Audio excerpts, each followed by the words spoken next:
Hey everyone, so here's the plan for this week. I'm going to go through the slides real quickly, but it was going to be a lot of work time anyway to work on your grant projects with your group. So just check out this video and then I'll give you directions on what you should be working on this week. So definitely check out the slides, bit.ly/week 10 W435. And on the midterm evaluations, maybe about half of you filled that out, and I really appreciate that. If the rest of you want to fill it out, the link is right here. One of the things that came up once or twice was you were worried about the Pearson test and you wish you had a copy of the questions or you wanted to go through more of the questions. Remember, we've got all those on Canvas for you. You've got access to all of those questions on Canvas in the cell practice class. So you can access those at any time you want to. They've all got hints associated with them. So whenever you want to log in and see them all, you can print them from there, whatever you need to do. So the point for our class was going through a few at a time just to talk about them. But overall, that test is not, I mean, it's going to be, I would recommend just studying the questions, and every student who has studied those questions has done fine on the licensure exam test. So if that's something you're really stressing out about, spend a couple hours going through the questions and practicing those. And if you do have additional questions beyond that, of course, let me know. But that study guide is meant to prepare you based on what you'll be seeing on the test. So let me know if you have any questions on that. STEM Week, I sent out a message earlier this week about STEM Week at Lakeview Elementary School.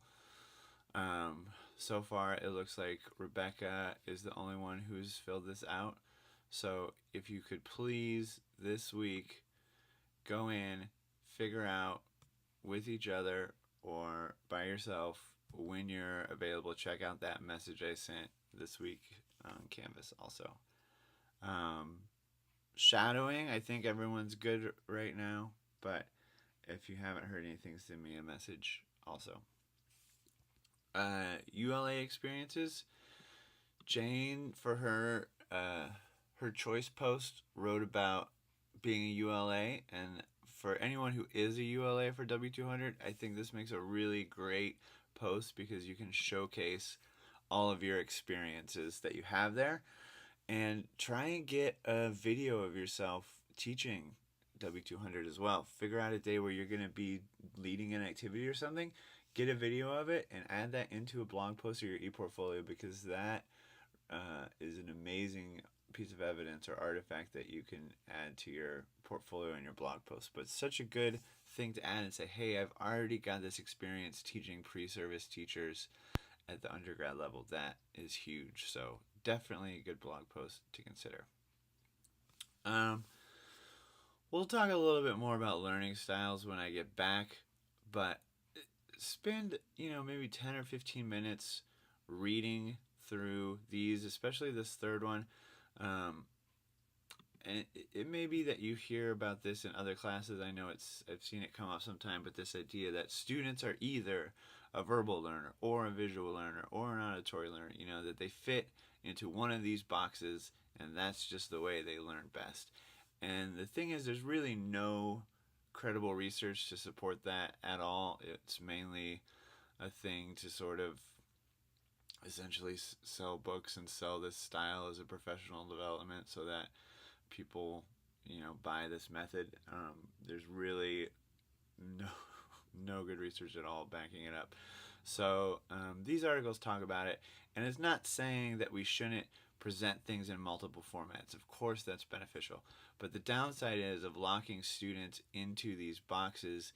Then you sort of only approach learning from that one way for them, and you're saying, well, I don't understand why this student's not getting it. They're a verbal learner. They're supposed to be learning every time I talk to them.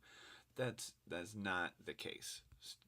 Providing things in a variety of formats, in an engaging format, all of those things, individualized, personalized, are much more beneficial than putting students into these very specific boxes like that. So check out these. This notes a helpful summary of one, but that basically says what I was just saying. So, something to think about, and we can talk more about that later. Main thing for this week that I want you all to work on, and feel free to meet up during class time. I don't know, Jordan and Zach, if you want to get work hours, you can be there too. So if you all want to still meet at the normal time, awesome. You're more than welcome to, and use that room, because I'd like you this week to do a big chunk of work on the grant assignment. And again, check out all the details are on Canvas, and there's some example assignments there as well. So spend a lot of time working on that. Send me a message if there's any questions come up at all. But use this week. You had last week to do work. You've got this week to do work. That's 6 hours of getting stuff done time that hopefully you can use to your advantage. This will be due. We'll have a little time to wrap up next week, but I would really like you this week to get most of this finished, and then we can clean it up next week if need to. But get that done. Also, you've got some people in the evaluation said they wanted more time to work on e-portfolios. You had last week to check in with your ISTE standards in your e-portfolio. You've got time this week to do that also, so use that time. And if you haven't finished your Core 1 deliverable, make sure to get that finished and submitted also. So use this time to your advantage. Let me know if you have questions. If you want to meet up during class time, that's great. If you want to meet up during some other time, that's totally fine as well. But let me know if you have questions, and I'll be available to answer emails. I might be responding a little slowly, but I'll be there if you have any questions at all. Okay, and definitely send me a message if you haven't heard from your shadowing person. And please fill out the STEM week. They need to know this week. Okay, thank you.